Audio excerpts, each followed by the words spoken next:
If we think of the magnitude of a given vector as similar to the radius of a polar coordinate, then, and the direction of a vector, theta, as the theta of a polar coordinate, then the representation of a vector as magnitude and direction is identical to a polar coordinate. So we can, in other words, r squared equals x squared plus y squared, and tangent of theta is equal to y over x. We also know that x is equal to r cosine theta, and that y is equal to r sine theta. Now, since we're converting from rectangular coordinates, it's a vector, but it's still kind of like rectangular coordinates, still has an x and a y. To polar, these first two equations are going to be most helpful. That means that r squared, or in other terms, the magnitude squared, is equal to the x, -3 squared, plus the y, -4 squared. Notice that this would be 9 and 16. 9 plus 16 is 25, so our magnitude squared is 25. That means our magnitude is 5.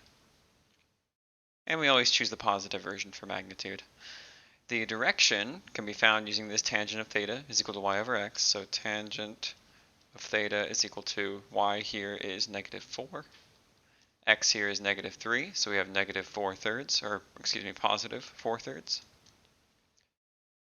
And we can perform a tangent inverse on this value.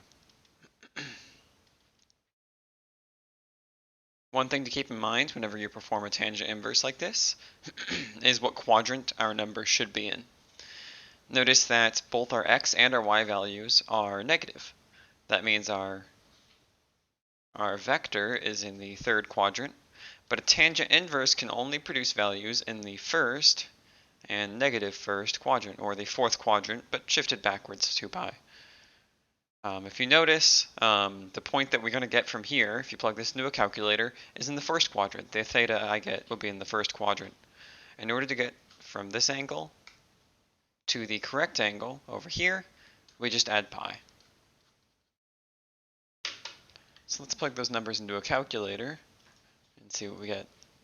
We have the tangent inverse, or arctangent, of 4/3 plus pi.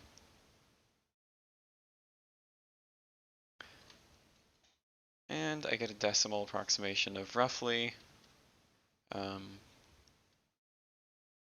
4.068. And oftentimes when we're talking about direction, and especially in this case, because they say it explicitly, they want in degrees.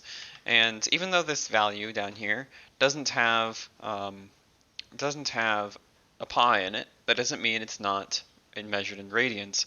We can tell it's measured in radians simply because we performed a tangent inverse while our calculator was in radians, and we added pi. If we did a tangent inverse while our calculator was in degrees, and we added 180 instead, we would have a number in degrees. Now, I'm not going to re-perform the calculations for those purposes, though. Instead, what I'm going to do is just use the formula I can use to convert between radians to degrees. Now, this should be rounded up, so 6/9, but just a small edit there. Note that when we want to convert into degrees, we multiply by 180 and divide by pi. So we can take that number times 180 divided by pi, and I get a number like 233. So this is roughly equal to 233.13 degrees.